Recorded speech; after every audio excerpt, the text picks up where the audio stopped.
자, 다다스.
Genduk lintang Kairo. Nggih, ngaturaken wilujeng dalu, Bapak. Nggih, sugeng dalu. Dangu sanget mboten kepanggih. Kula kangen kalian panjenengan, kalian Ibu Kesi. Ah, kangen piye?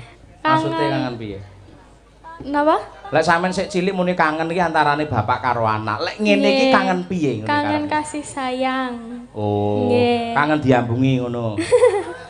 Karo Bu Kesi maksudnya. Nggih. Oh iya, walah kok wis semono to nduk saiki. Rumahsaku mbiyen iki sampean ora iso gedhe lho, tenan. Cebol. Rumahsaku sinden kok sak kucing ngono. Alah. Bareng 2 tahun ora ketemu kok ya saiki walah kaya ngono. Saiki wis pinter dandan. Sik didandani karo buwe apa dandan dhewe? Dandan piyambak. Alhamdulillah. Nggih. Kaya ngono kuwi apik ngono kuwi jan. Iso dandan dhewe, saiki malah saya cantik, suarane saya apik, aku seneng. Nggih. Niki nembe belajar, Bapak. Seneng kali suarane ngono lho ya. Kelas pinten saiki? Kelas kalih SMP. Loro SMP. Nggih. Oh, sak baraan karo Mbak Niken iki. Nggih, leres. Lah iya, sampean yen SMP ngono ya sik pantes. Lek Niken iki kaya wis kuliah modele wong ngene. Modele wis kaya karo apa-apa no seneng modele. Ha iya. Nggih. Yo, salam hormat. Tak bocori, Nduk. Nggih. Sing ngefan karo sampean kuwi sing ngaturi sampean ki ya kejaba warga masyarakat Gunung Butak, uga Pak Kasun. Oh, Bapak Kasun. Heeh. Lah, enek spesial meneh ya kuwi Pak D Siswanto karo Bude Nyamiati. Oh nggih. Ngaturaken wilujeng dalu para Bapak Ibu warga masyarakat Desa Bulusari nggih. Dusune Gunung? Oh, Dusun Gunung Butak. Wah iya. Kowe muni Butak dadak isin nyapa? Nggih. Kalian Bapak sinten iki wau? Bapak Siswanto. Siswanto. Kalian Ibu Nyamiati. Ibu Nyamiati nggih. Dalu niki asrep sanget lho, Bapak. Asrep. Adem. Nggih, angine saking muri wau kebul-kebul. Sik to, angin iki angin apa geni kok iso kebul-kebul lho. Angin niku wau. Angin. Oh, saka ademe malah kaya kebul-kebul ngono ya. Oh, iya iya. Ya wis diterima-terimane, Nduk. Ora apa-apa. Aja sambat, tetep ikhlas ya to. Sampeyan nadyan to kanginan, nyatane lak sesuk bakal entuk sangu. Ha ta? Sawangen ki lho bapak-bapak, ibu-ibu. Kae semangat ora sambat mongko sesuk ora entuk apa-apa lho kae. Ayo. Tegese sampeyan sambat kalah karo ibu-ibu. Kalau ibu-ibu neng kono lho ki do lenggahan kaya ngene mongko ngisore iki lemah. Jajal nanti dileboni kodhok piye-piye. Ayo, Cak. Ibuke cantik-cantik niku wonten sing ngompong pisan niku. Ompong. Ompong. Nggih. Ora kok ompong. Lah napa? Urung tukul. Oh. Ha iya ngono kuwi. Heeh. Pake saiki piye Pake nyambut gawe apa Pake? Bapak Sadian Mendo. Ternak Mendo. Mendo. Nggih, kalian niki disambi ndamel-ndamel lagu, Bapak. Wah, syukur. Ternak Mendo. Mendo iki apa, Nduk? Kambing. Kambing. Kambing iki lek ambung-ambungan piye, Nduk? Mboten semerep kula mboten nate ningali lho. lek pas prei tanggapan ngono iki ndelok kambinge. Lah aku lek ngerti storymu sok-sok lak ya angon wedhus to. Oh nggih. Lah iya, kongkonen. Wedhus, kowe lek ambu-ambuan piye ngono. Engko lek sing disosor lek bokonge malahan. Iya to. Sumerep to panjenengan? Sumerep? Ngerti. Nate gadah. Nate gadah. Ya nate aku mbiyen diparingi piyayi sing nanggap aku Mojokerto paringi loro. Oh. Tak kongkon, ayo ambung-ambung ngono. Sing diambung bokonge ngono. Terus akhire bukese nerokne ngambung bokongku terusan. Malah padake wedhus ora. Sing penting sehat ya, Nduk. Lintang lah, jan. Saiki sampean pengen nembang apa? Ayo. Kula pengen gelo nggih niki. Aja gelo to ditanggap. Biyen apa kuwi pandemi rene tanggapan wis ditanggap aja gelo. Kudu atine kudu seneng no. Nggih, niki lagune gelo ndamel bawa niku lho. Oh lagune jenenge gelo. Nggih. Oh iya. Nganggo bawa. Bawane apa? Asmarandana Pelok. Asmarandana Perak. Kaya apa? Iki sing blangkonan Yogyakarta iki sapa? Pundi? Oh niku adik kula. Oh adike. Sapa ki asmane ki? Mirza Kairo. Mirza Kairo. Sampeyan Lintang Kairo. Nggih. Terus dingon kae wedhus Kairo. Heeh. Wah. Ayo. Karo ning kono ki enek Nanang Kairo ya anu. Oh nggih, Mas Nanang niku. Ayo, wis teko tuk salaman karo aku. Pak Dalang bengi iki sindene cantik-cantik ngono jare. Apa roh batinku ora. Lah nggih to niku. Ayo. Yo Asmarandana coba. Saminten, Pak. Ning ngendi nggonku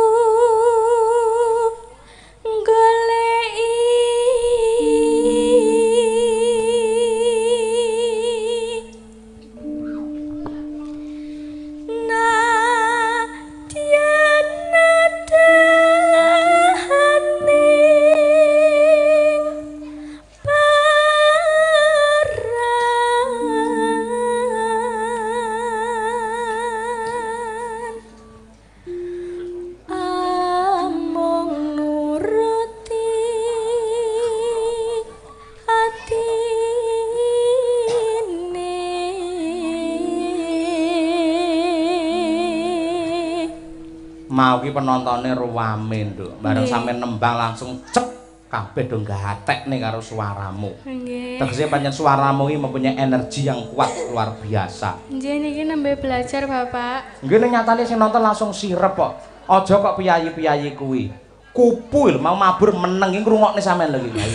Nanti malah Neno. Bareng tamu kowe longo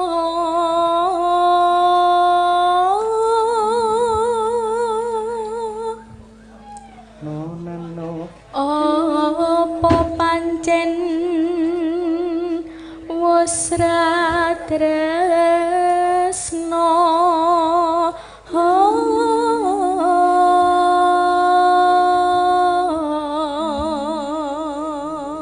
lah kok tembange iki ngrembug bab katresnan nduk. Jujur wae nduk karo bapak. Apa wis duwe pacar sampean? Dereng, mboten wonten pacaran. Nggih. Ora wani. Nggih. Syukur rasah pacaran. Lah teng napa? Haram ya. Oh nggih, haram. Haram ya. Anggap wae enak wong lanang nyedakno haram pergi. Mbak Niken menika sampun menawi. Mbak Niken. Iki to, bola kuwi iki nambah gotok semene gedene kaya. Kowe karo wong lanang kaya pengen mangan nek Niken kuwi ora. Ayo kaya tiwik ya. Ayo. Ayo. Kaya ngene lelakonku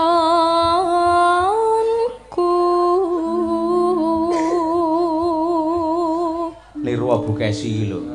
Nggih. Dadi Bu Kesi iki lek ora nyinden saiki lak kudungan. Nggih. Salate ya ora keri. Ngerti wong lanang ganteng langsung dingkluk. Ya ta. Jaraki karo penonton langsung astagfirullahaladzim. Jiwiti karo penonton langsung subhanallah. Nggih. Bareng dikeloni meneng ae. Nana yuk. Ninggal aku gawe gelo.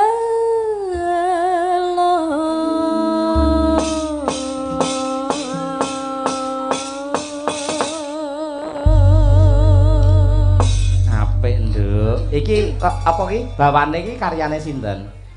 Guru kula, Bapak. Sinten? Mbah Triman. Mbah Triman. Nggih. Jangkepe sapa asmane? Mboten Sumerep. Oh, dadi dengan nama Mbah Triman mboten Sumerep ngono ya. Nggih, Mbah Triman ngoten kula. Oh, daleme ngendi? Purworejo. Purworejo. Purworejo Pare Kediri. Pare Kediri. Karo Baladewa ngendine iki? Pundi niku? Niku lho celak daleme kalian kula. Oh iya. Oh iya. Ki malah tekan ndi ora. Ya wis, rekaman terus sampean dadi selama pandemi ini rekaman terus. Nggih. Ndamel video klip kalih fokus niku lho, ndamel lagu. Apik, Nduk. Padha iki ibu-ibu Waranggana iki pas pandemi wingi ya gawe video. Nggih, video. Mbak Tutik iki gawe video porno iki ndek iki. Malah porno. Ngelek ora. Lah mumet kok ngrasakne pandemi ora tanggapan-tanggapan. Akhirnya, hai guys. Haus hiburan nggih. Haus hiburan. Ning saiki wis eling dhek wis sampe. Ayo.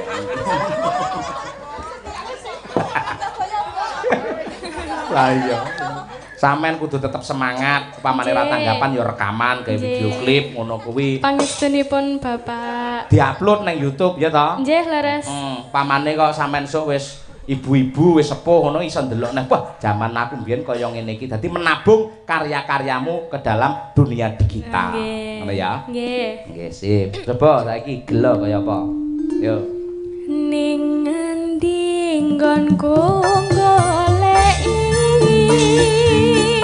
but apete mong pengen ketemu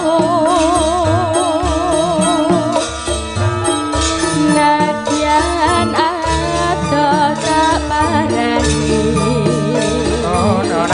mong nuruti karepe ati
rasa.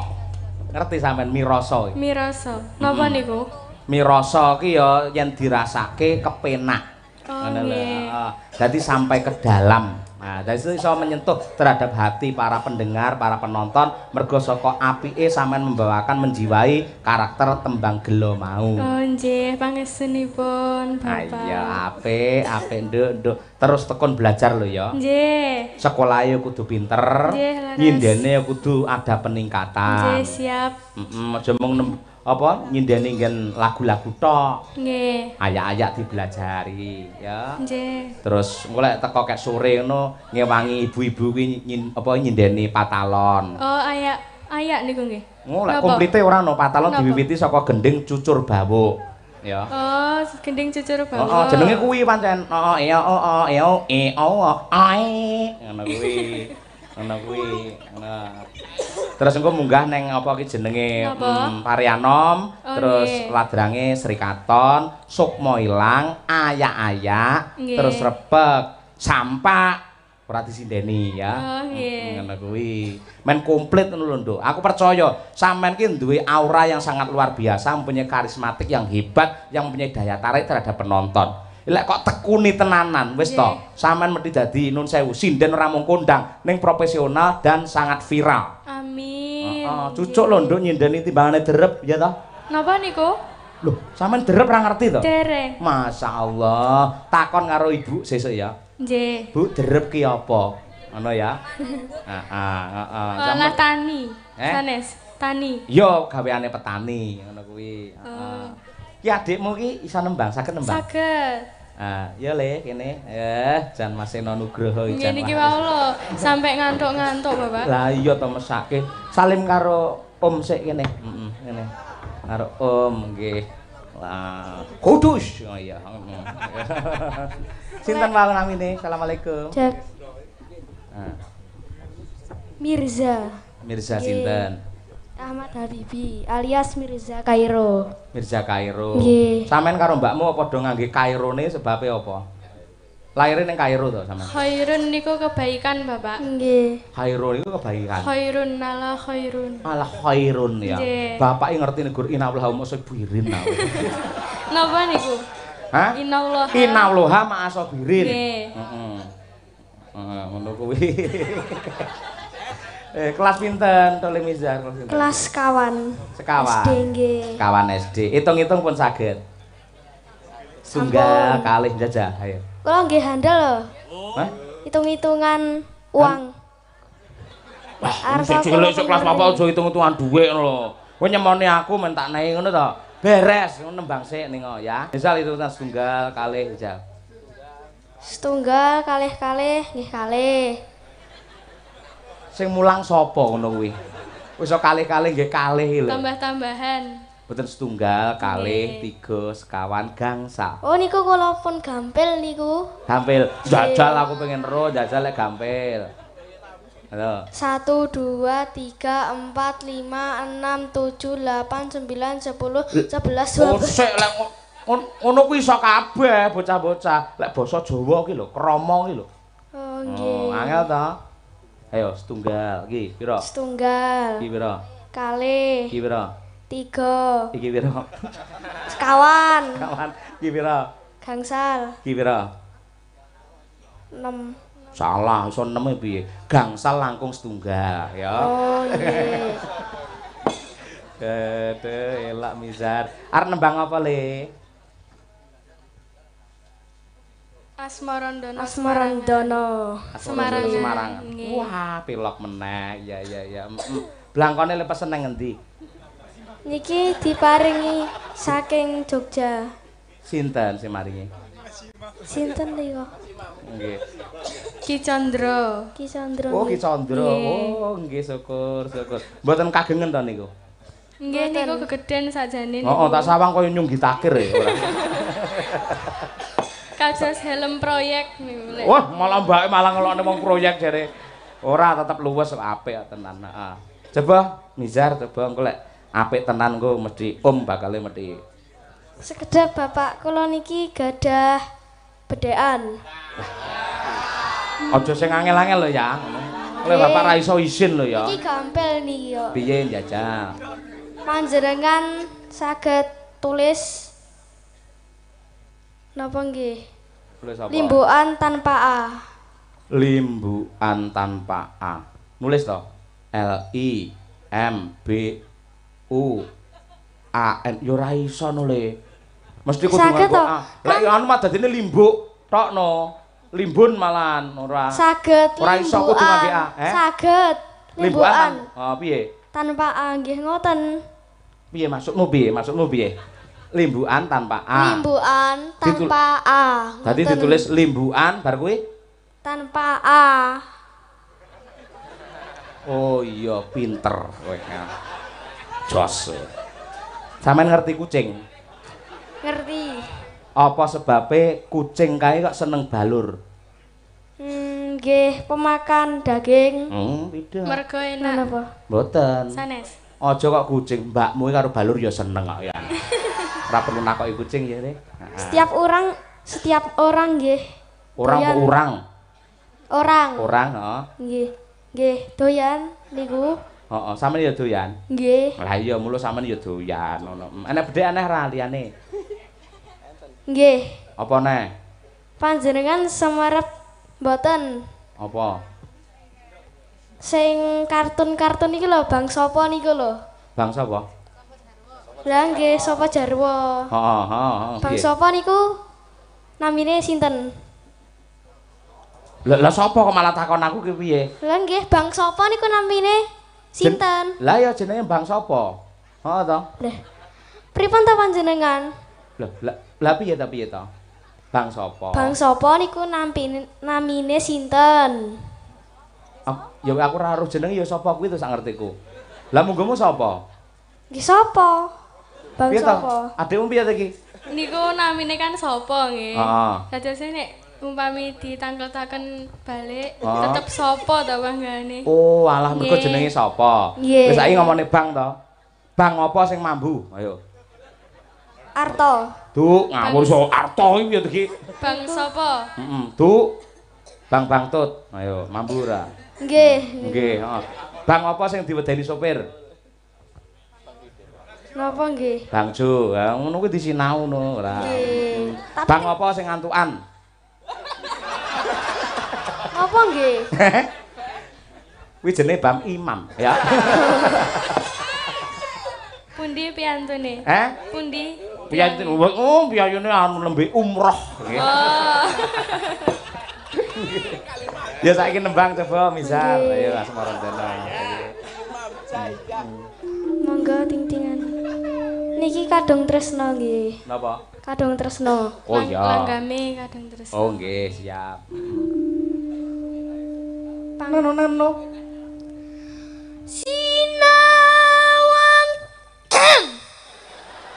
Kejap kula seri niki.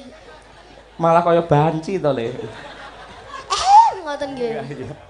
Lek serik ngene pas watuk aja dicedhekne mik ngono. Nggih, pripun dilebokaken niki? Dilebokaken teng mulut. Aja. Ya aja no. Mik nusuk ngono kuwi. Napa? Ora nang sedake. Nana. Yo. Sinawang tan ambo seni. Sinawang tan ambo seni. Heeh. Nyata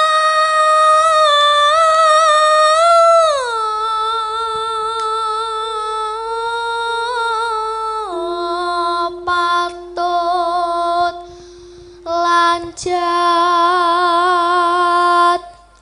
mika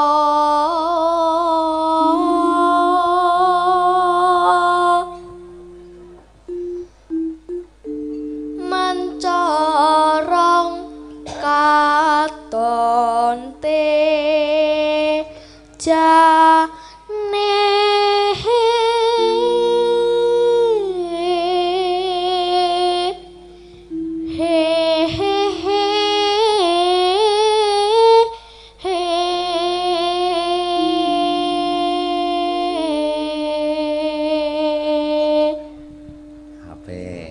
Nuwun sewu Bu Limbuk kalih Mbah Cangik niku napa wajahe ya apa wajahe putih napa kecemplung got kok iso kecemplung iki ngono diraupi gamping iki gamping ya nggih klentu sanes got dudu got Nama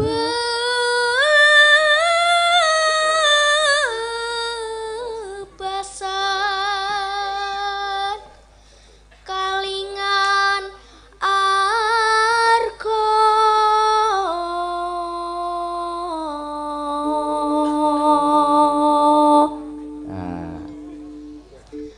datan genggang sarik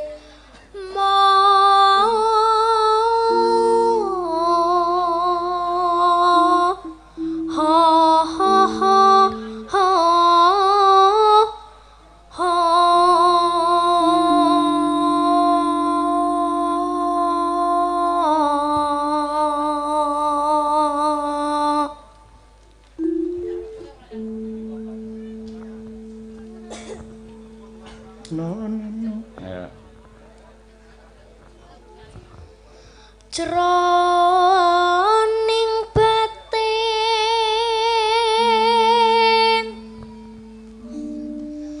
tansah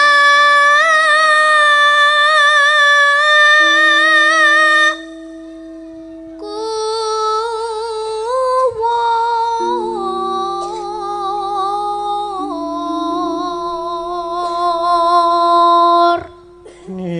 nino nanging aku kadung tresno nuwun sewu niki tasik belajar kula niki wau kecekluk suarane nggih oh kecekluk nggih apa suaramu melu bal-balan kok kecekluk barang iki nggih nggih ora apa-apa sih ajar ora masalah ayo kali terakhir iki ayo kudu apik nanging dipun wangsuli malih nggih nanging aku kadung tresno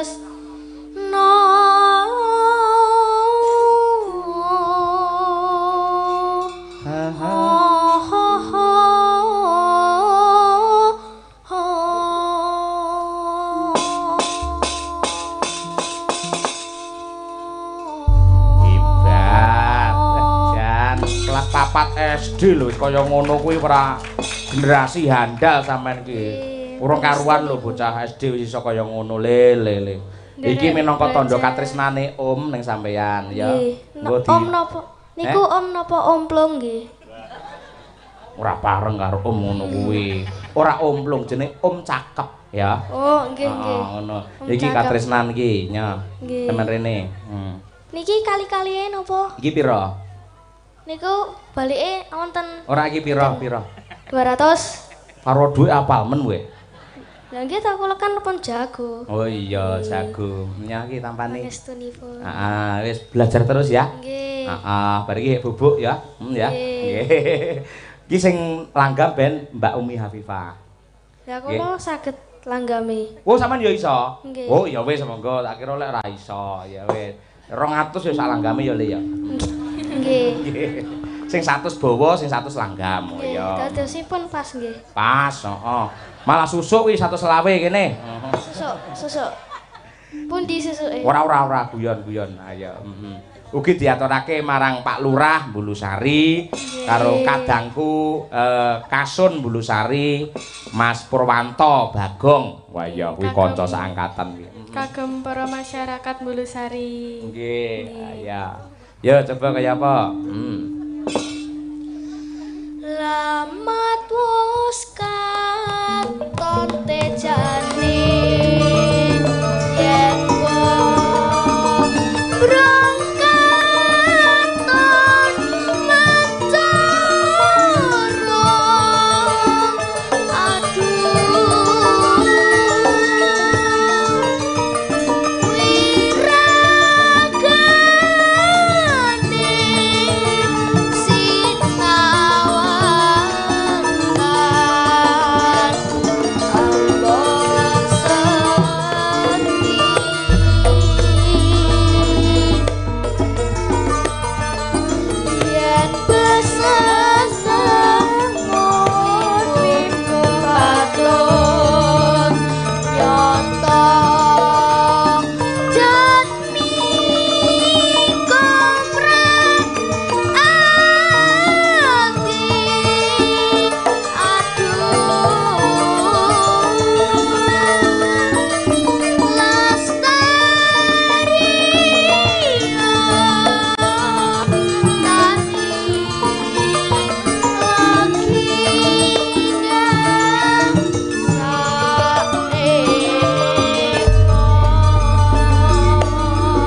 bareng entuk 200 arep lunga kowe. Bacaane sarwa asri coba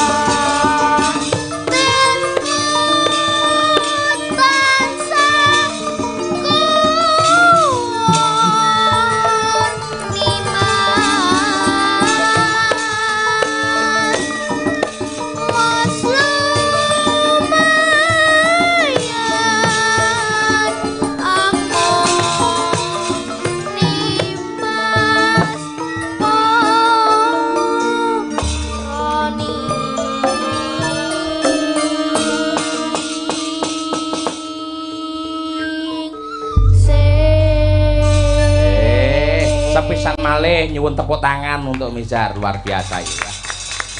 Elok iki jan iki generasi handal dari Kediri ya elok-elok tenan. Tapi niki kula tasik nderek ajar nggih. Nggih sami kula nggih nderek ajar Bapak. Lek ajar ya aja njaluk dhuwit.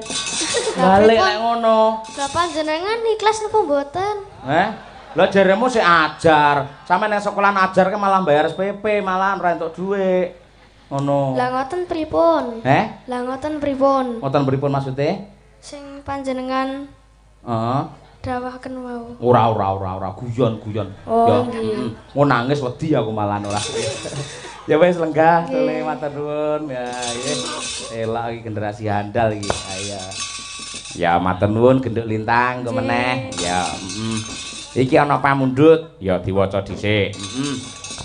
Assalamualaikum warahmatullahi wabarakatuh. Waalaikumsalam. Ki dalang Cahaya Kuntadi kula Cak Muhammad Anugrah Jaya. Eksterior.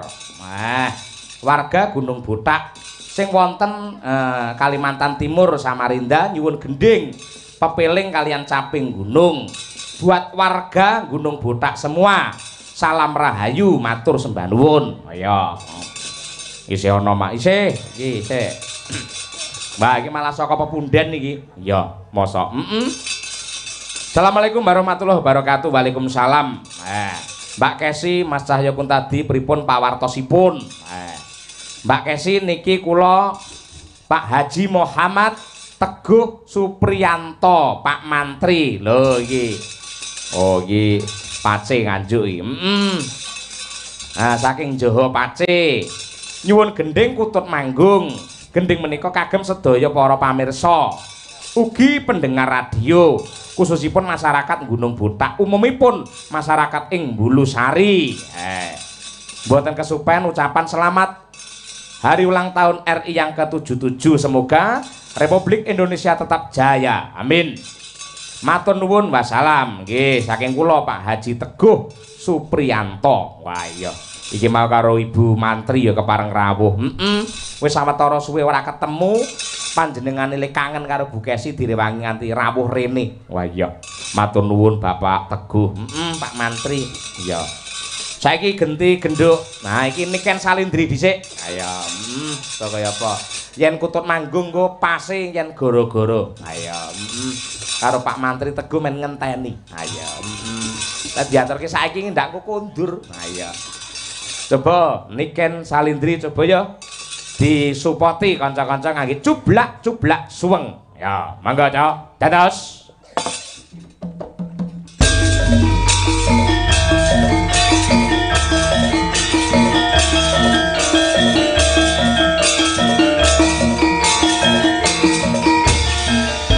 Cublak-cublak suweng, suweng ketek keleter, rambut katundung kutel, pak empole ralere sapa kuyu ndelekake sir, sir pondele kopong sir, sir pondele kopong.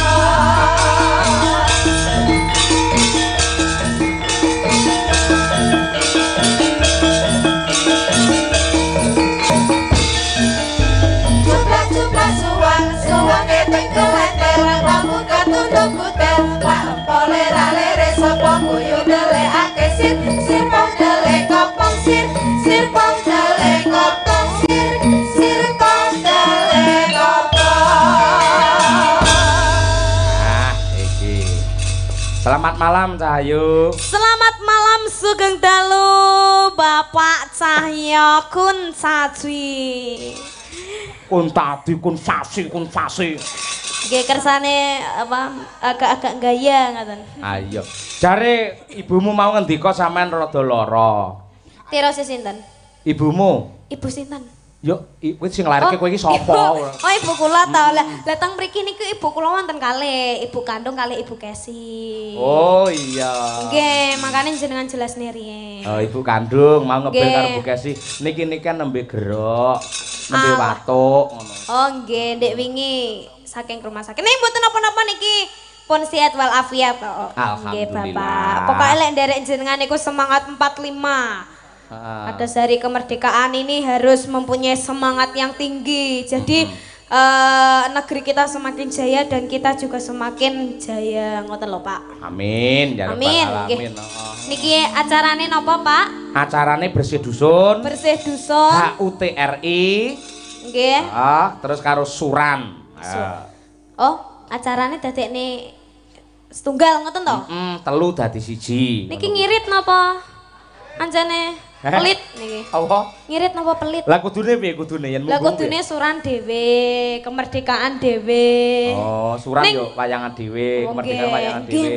Nggih. Terus apa kuwi jenenge sijine apa mau? Bersih dusun yo wayangan dhewe. Setahun ping 3 berarti. Nggih no. Oh, lek caramu ngono kok daleme Pak Kasun ngarepe ditulisi Kasun Sida Ludes ngono malah. Ala nggih mboten apa ning tetep disyukuri alhamdulillah. Sanes lek teng desa kula namung elektun, Pak. Nek teng desa kula namung elektun. Loh, sampean ki sinden kondang mbok digerakke piye ngono carane? Nanggap wayang apa-apa ngono. Loh. Lah wong kula nggih tanggapan kok teng desa kula nggih ndike tanggapan lek nggih pripun ngoten malian. Oh iya, matur kenal karo Pak Lurah nggenmu. Mboten kula mboten nate kenal Pak Lurah kula. Oh, kenalmu karo sing nanggap-nanggap tok ya. Nggih. Oh iya, ora apa-apa. Kula niku nggih mboten sombong, kurang serawung ngoten, Pak. Loh, kurang serawung kok mboten sombong iki piye to? Kuwi tegese pamane kula mboten sombong, kula menika lari pinter. Lah kuwi pas. Asline kula menika mboten sombong. Sejatosipun kula menika kucluk. Lah kuwi malah tunggale kuwi mau ora. Wis lupa kan. Ayo matur sing karo Pak Kasun. Nggih, Pak Kasune sing pundi niki, Pak? Kae lenggane. Oh, sing damel jilbab, maksudnya niku. Ah, wi dadak Oh, nggih, Pak Kasun sugeng Pak Kasun. Matur suwun sampun nimbali kula Pak Cahyo sak rombongan dan juga Lintang Kairo. Mugi-mugi panjenengan sehat selalu, Pak. Mugi-mugi panjenengan panjang umur lan ora lokak ning malah kebak rezekine. Lan kagem sedaya masyarakat teng mriki Desa Gunung Gundul. Napa? Gundul karo botake beda. Oh. Lek gundul iki entek kabeh. Lek botak iki sing tengah tok sing entek ngono. Oh, ngaten. Heeh. Kagem sedaya warga Gunung Botak. Heeh. Nggih mugi-mugi pikantuk rezeki saking Gusti Allah, pikantuk berkah saking Gusti Allah, tambah rukun wargane, tambah rezekine, tambah anake, lan mugi-mugi saged nyaur utange. Allahumma amin. Lek amin ya setengah-setengah lho, sing sepuh kok tambah anake ya bingung. Ndungane sing pas wae. Lah, kula ndongakne sing napa jenenge tasik nom-nom ngoten niku lho. Oh iya, mulo dijelaske. Lek tambah anak kan nggih tambah rezeki, ngoten lho, Pak. Durung karuan, zamane wis beda. Lek anak akeh-akeh lek ora nganti tanggung jawab ya padha karo nyitak kire nduk saiki iki. Lek mbiyen iki pancen banyak anak, banyak rezeki. Mulo terus akhirnya difilter lagi ada program KB 2 anak cukup. Ngono tegese men efisien upamane iso ngragati ing bab apa kuwi jenenge dhuwit diragati sekolah iso ning perhatian untuk anak yang banyak itu sulit. Oh ngoten. Dadi 2 anak cukup ngoten. Cukup, laki-laki perempuan sama saja ngono. Oh nggih, siap Pak Cahyo. Niki kula dikengken apa, Pak? Yo nyinden mosok areng geblok kuwi ya enek lho ora. Sik, niki kula kok mboten penak kalih omongane jenengan mau. Pripun Lintang pun gadah pacar napa dereng? Terus Niken kok sopan men, rajin salat. Mboten ngomong ngoten kok. Piye to? Niken iki bocah ngomong pripun, Bu? Artimplok. Pripun, Bu? Ah, Bu Kesi yo mbelani ya. Mboten pacar niku saestu senengan kula, Pak. Saestu niki. Dadi wis duwe pacar kowe. Lho, kula niku lho lek mboten wonten pacar niku kula mboten doyan maem malahan. Pacar apa maksudmu? Nggih, umpami pecel ngoten niku dikeki pacar. Sego goreng ngoten niku dikeki pacar. Ngoten niku, Pak. Dadi seger. Kuwi jenenge acar. Lek sego goreng ki acar, lek sego pecel kuwi capar. Ayo. Oh, dadi benten, Pak. Kali pacar niku benten. Heeh, beda. Lek pacar niku napa, Pak? Pacar. Nggih. Pacar itu adalah orang yang dicintai namun belum berkeluarga. Kuwi. Lah belum berkeluarga kok saged dicintai, Pak? Iki weh, iki lek tak jawab jane aku jawab ya iso lek tak jawab. Lek sampun berkeluarga tapi dicintai niku senes pacar. Bojo. Oh, bojo. Berarti ayah kula niku bojo kula. Sapa? Ayah. Kula kan cinta ayah. Berarti ayah niku bojo kula, kan sampun berkeluarga kali kula. Sik ora ngono. Iki angel men to iki diarane. Bapakmu karo ibumu lak saling mencintai. Wis sing enek nang kene Pak Cahyo karo Bu Kesi saling mencintai. Lah kuwi bojo. Oh nggih. Ngono, heeh. Terus? Ning cinta antara bapak dengan anak dengan bapak itu adalah sayang. Oh, sayang. Tidak berangkat dari nafsu. Heeh. Oh.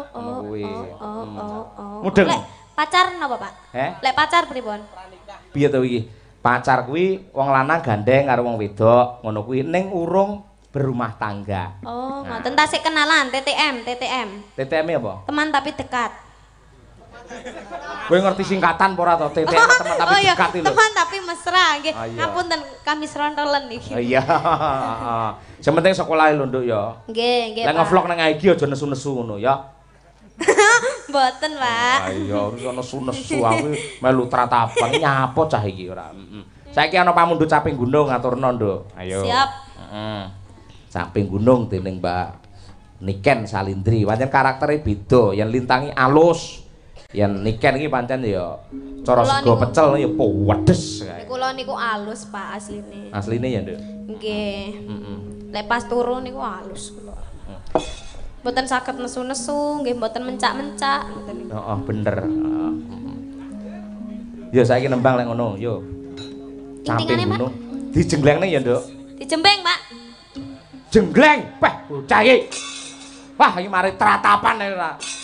Sing jenggleng sinten jenengan? Sing jenggleng jenengan. Ya aja aku ndalang kudu demes nang kene mosok jenggleng ora. Aja lek Nanang aja. Anjlok ke bumi. Ya engko kan iso karo jenggleng dhewe wong ya cah pinter. Ayo. Sinden cerdas. Saben bengi tepuk tangan Pak Bu.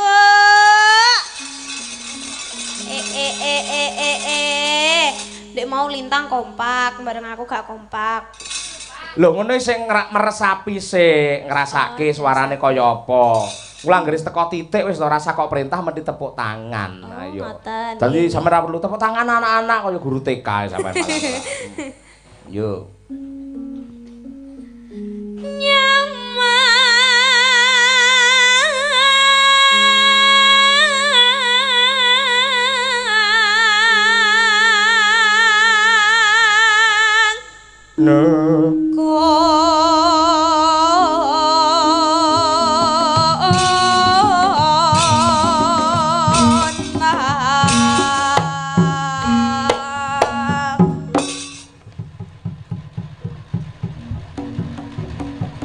Ya apa, Nduk? Ayanmu kumat, Nduk?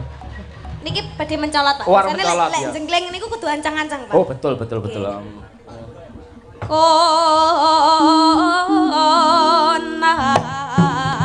Nyon sewu nggih Bu Kesi nggih. Mengke mboten napa-napa to?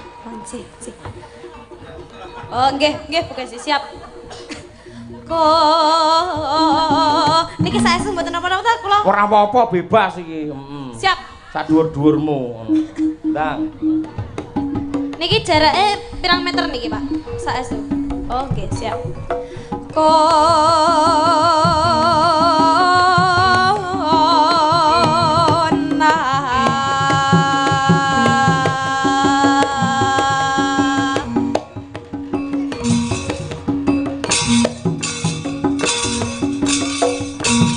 Ken. Pripun, Mbak? Lah mun jenglenge kapan? Selak isu no iku. Lah kula ngenteni sing ngendang niku lho. Lho sing ngendang ngenteni sampean kok. Malah padha ententenan nang mencolot. Ngono. Lah sampean mencolot akhirnya keluar keringat, terbakar, kolesterolnya akhirnya sehat. Ngono. Oh, siap. Bar iki sing dhuwur. Jenengan ngelokne kula gadah kolesterol. Ora, sing jenenge wong anggere kakean maem, makanan apa saja pasti mengandung kolesterol. Apane yen basane gorengan, kulit iwak ngono kae. Oh, nggih. Mugi-mugi kula aman, mboten kolesterol. Amin. Ayo. Tuh, terus e. Yen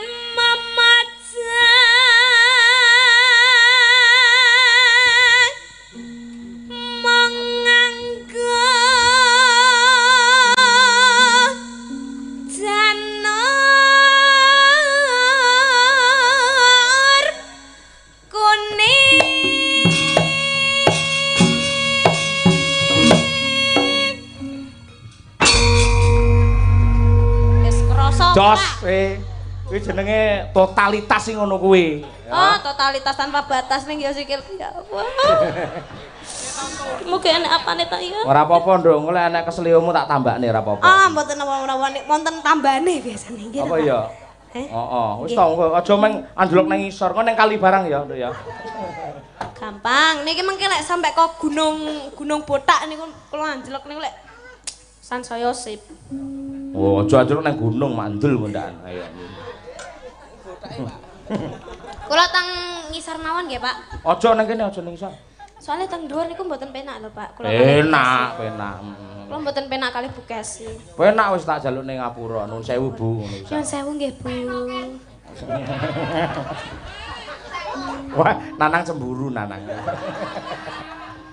Nanang niku ndek winganane nembak kula, ndamel chat tapi. Piye? Kan gelem dadi pacarku gak ngono. Tapi chat niku Pak, saestu chat. Oh, terus? Chat teng HP. Heeh. Iki jelas Nanang po duduk wong rada ndak blabur ngono kok. Iso ngechat aku ngoten lho Pak. Lho iso saiki iso teknologi canggih kok. Mau ya WA aku yo ana. WA pripun Pak? WA pripun? Pak Dalang pripun kabare? Kula pun teng panggung, jenengan teng pundi? Wah, panggunge lampune padhang. Mungkin diaturi mingkah nggih Pak nggih? Iya no. Sengko ae pas entek-entekane goro-goro ngoten lho Pak. Jahat men kowe ora. Yo.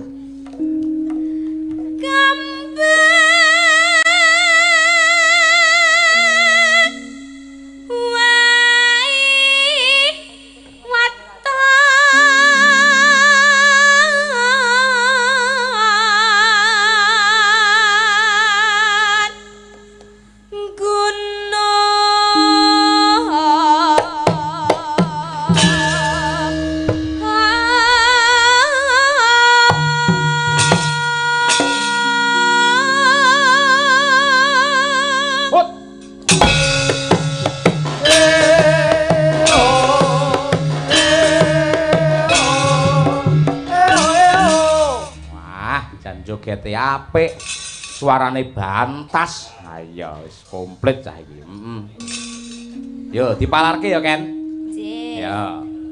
Yuk.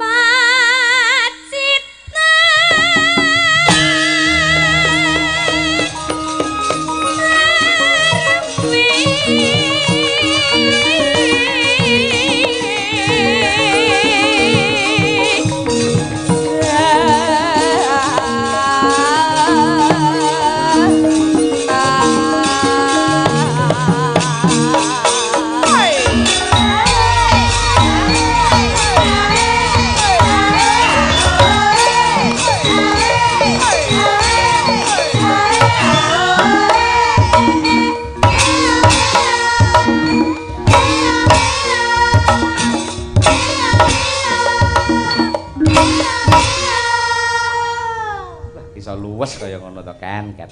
Nggih kula mawon nggih gumun kok. Kula niku jane niku tasik kelas 2 SMP. Sami kali Lintang. Ning kok ya kula niku kok koyoke kok gegeden apa kula niku biyen niku Mboten munggah napa ancene digawe ngene apa? Kula niku nggih sampe bingung lho, kula sampe tanglet peng bolak-balik kali ibu kula. Takon piye? Mah, kula aku ki TK ki munggah apa gak to aku niku. Terus Bu muni jawab piye? Munggah nggih. Wong kula nggih 2008.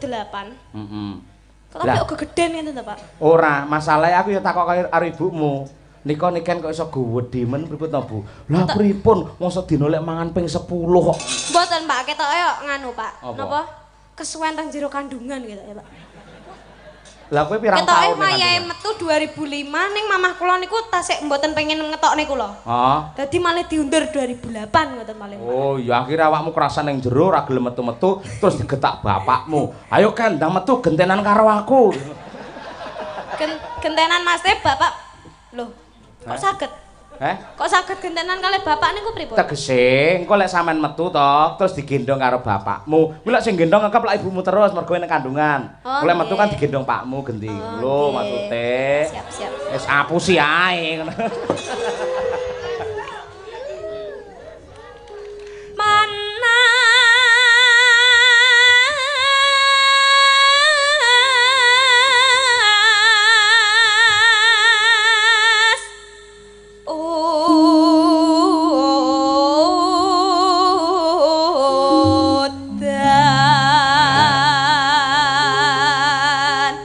Aku tak nyuwun parian karo ibu-ibu Waranggana ya. Siap. Ayo, Gunung Botak. Ayo. Botak. Kudu ana hubungane donga kanggo Gunung Botak. Kula nggih saged lho, Pak. Ya sampean sik lek ngono ndang. Ibu-ibu sik no, Pak. Niki bingung nih to iki. Lho Mas teh mengke gentenan kali. Oh iya, wiwit saking Mbak Lia, ya Mbak. Ayo. Mangan salak. Ngombene kopi. Warga Gunung Botak mugi kathah rejeki. Amin. Kula percaya yen piyayi Gunung Botak mesti piyayi yang berbudaya. Mang amin ini ngangge nada, Pak. Allahumma amin. Cobi, Pak, sareng-sareng, Pak. Ibu-ibu, yo. Jiro lu. Allahumma